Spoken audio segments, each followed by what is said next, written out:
Study आई की GK channel में आपका बहुत बहुत स्वागत है। आइए दोस्तों नए क्वेश्चन के साथ आपके साथ।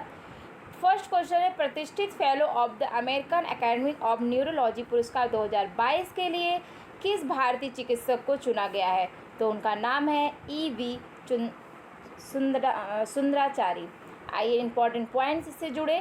Doctor E.V. सुंदराचारी को न्यूरोलॉजी के क्षेत्र में बहुमूल्य योगदान के लिए यह सम्मान दिया जाएगा। Doctor E.V. सुंदराचारी न्यूरोलॉजी विभाग सिद्धार्थ मेडिकल कॉलेज विजयवाड़ा के प्रमुख हैं।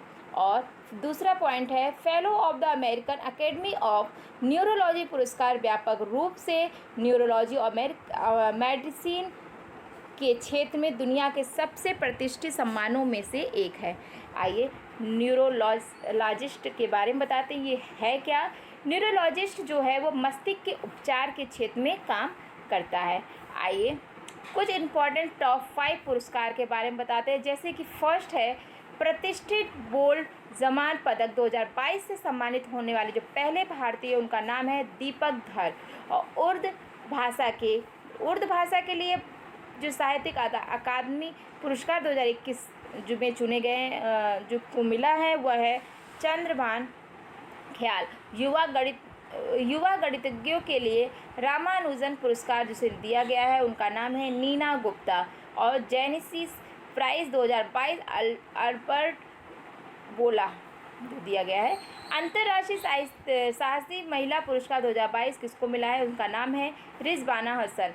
आइए नेक्स्ट क्वेश्चन की तरह। केंद्रीय वित्त मंत्री निर्मला सीतारमण ने मुख्यमंत्री सूक्ष्म वित्त योजना को किस राज्य में शुरू किया गया है? तो वह है नागालैंड। आइए इससे जुड़े इंपॉर्टेंट पॉइंट। केंद्रीय वित्त मंत्री निर्मला सीतारमण ने मुख्यमंत्री सूक्ष्म वित्त योजना को नागालैंड की राजधानी कोहिमा में शुरू किया गया। उद्देश्य है, इस योजना का उद्देश्य कृषि और संबंध क्षेत्र में निवेश बढ़ाकर किसानों की आय बढ़ाना तथा कृषि विपणन नेटवर्क और बुनियादी ढांचे में सुधार करना है। आइए नेक्स्ट क्वेश्चन की तरफ चलते हैं। व्यू रिसर्च सेंटर द्वारा जारी Indian sex ratio at birth begin to normalise जो रिपोर्ट के अनुसार वर्ष 2019 और 21 में जन्म के समय भारत का लिंगानुपात कितना रहा है? तो वह रहा है 108। आइए कुछ और इम्पॉर्टेंट पॉइंट्स बताते हैं इससे जुड़े। इस सर्वेक्षण के अनुसार प्रत्येक 100 लड़कियों के मुकाबले पैदा हुए लड़कों की संख्या 2021 की तुलना में 110 से कम होकर 2019 और 21 में 108 तक रह गई है। आइए और इम्पॉर्टेंट पॉइंट्स बताते हैं इससे।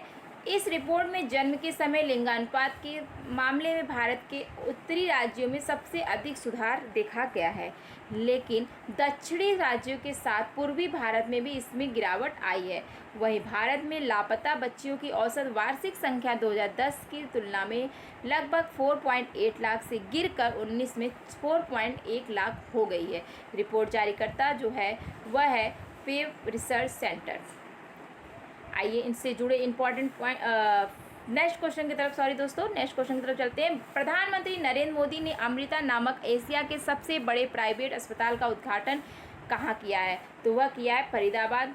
आइए इससे जुड़े इंपॉर्टेंट पॉइंट्स बताते हैं, जैसे कि प्रधानमंत्री नरेंद्र मोदी ने हरियाणा के फरीदाबाद में अमृता नामक से एशिया के सबसे बड़े 2600 बेड वाले मल्टी स्पेशलिटी अस्पताल का उद्घाटन किया है। आइए नेक्स्ट क्वेश्चन की तरफ चलते हैं। नक्सलवाद की समस्या को जड़ से खत्म करने के लिए भोपाल में आयोजित केंद्रीय क्षेत्रीय परिषद की 23वीं बैठक की अध्यक्षता किसने की है? तो उनका नाम है अमित शाह, जो केंद्रीय गृह और सहकारिता मंत्री हैं। आइए इंपॉर्टेंट पॉइंट्स से जुड़े। केंद्रीय गृह एवं सहकारिता मंत्री अमित शाह ने भोपाल में केंद्रीय क्षेत्रीय परिषद की 23वीं बैठक की अध्यक्षता की है। यह बैठक नक्सल प्रभावित क्षेत्रों में उग्रवाद आदि के मुद्दे पर ध्यान केंद्रित करने के लिए आयोजित किया है। क्षेत्रीय परिषद क्या है इसके बारे में बताते हैं, जैसे कि क्षेत्रीय परिषद वैधानिक निकाय है। यह संसद के एक अधिनियम यानी राज्य पुनर्गठन अधिनियम 1956 द्वारा स्थापित की गई है। इस अधिनियम के भारत को 5 क्षेत्रों जैसे उत्तरी, मध्य, पूर्वी, पश्चिमी और दक्षिण में विभाजित किया है तथा प्रत्येक क्षेत्र के लिए एक क्षेत्रीय परिषद प्रदान की है। आइए नेक्स्ट क्वेश्चन की तरफ चलते हैं। किस साहित्यकार को उनके हिंदी उपन्यास प्रमेय के लिए साहित्य अकादमी युवा पुरस्कार 2022 प्रदान किया जाएगा? तो उनका नाम है भगवंत अनमोल। आइए इंपॉर्टेंट पॉइंट्स इससे जुड़े। विभिन्न भाषाओं के 23 लेखकों की कृतियों को वर्ष 2022 के साहित्य अकादमी युवा पुरस्कार के लिए चुना गया है। साहित्य अकादमी ने इस वर्ष के बाल साहित्य पुरस्कारों की घोषणा की है। किस हिंदी भाषा में यह पुरस्कार वरिष्ठ साहित्यकार क्षमा शर्मा को उनके कहानी संग्रह चुनिंदा बाल कहानियों के लिए दिया जाएगा। आइए नेक्स्ट क्वेश्चन की तरफ चलते हैं। राजीव गांधी ग्रामीण ओलंपिक खेल 2022 का आयोजन कहाँ किया जाएगा? तो वह किया जाएगा राजस्थान। इंपॉर्टेंट पॉइंट इससे जुड़े। राजीव गांधी ग्रामीण ओलंपिक खेलों में kabaddi, shooting, ball, kho kho, volleyball, tennis ball और क्रिकेट तथा हॉकी सहित 6 खेल शामिल होंगे। इसका उद्देश्य क्या है इसको बताते हैं। इन ग्रामीण ओलंपिक खेलों का जो उद्देश्य है ग्रामीण खिलाड़ियों को खोज कर आगे लाना और उनकी प्रतिभा को तराशना और प्रोत्साहित करना और खेल भावनाओं को बढ़ाना। शुभंकर जो है वह शेरू। आइए नेक्स्ट क्वेश्चन की तरफ चलते हैं। प्रतिष्ठित लिबर्टी मेडल 2022 से किसे सम्मानित किया जाएगा? तो उनका नाम है वोलोडिमीर जेलेंस्की।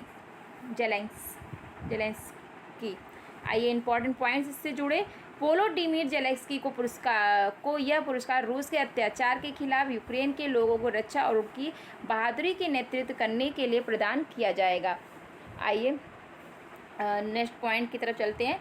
लिबर्टी मेडल पुरस्कार 1988 में अमेरिकी संविधान के द्विशताब्दी को चिन्हित करने के लिए स्थापित किया गया था।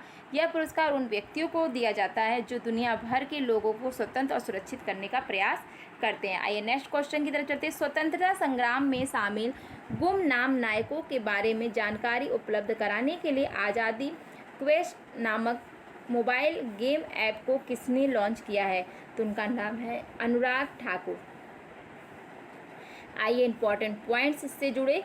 इस online learning mobile games series को जिंगा इंडिया के सहयोग में डेवलप किया गया है। उसका उद्देश्य क्या है इसको लॉन्च करने का?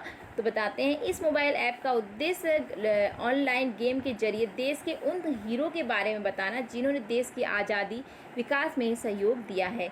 आइए कुछ टॉप ऐप हैं आपको बताते हैं। फर्स्ट है भारतीय मत्स्य पालन को बढ़ावा देने के लिए एक्वा बाज़ार नामक ऐप को किसने लॉन्च किया है? तो उनका नाम है पुरुषोत्तम रुपाला। और जीएसटी को चोरी को रोकने के लिए किस राज्य सरकार ने लकी बिल नामक ऐप लॉन्च करने की घोषणा की है? तो उनका नाम है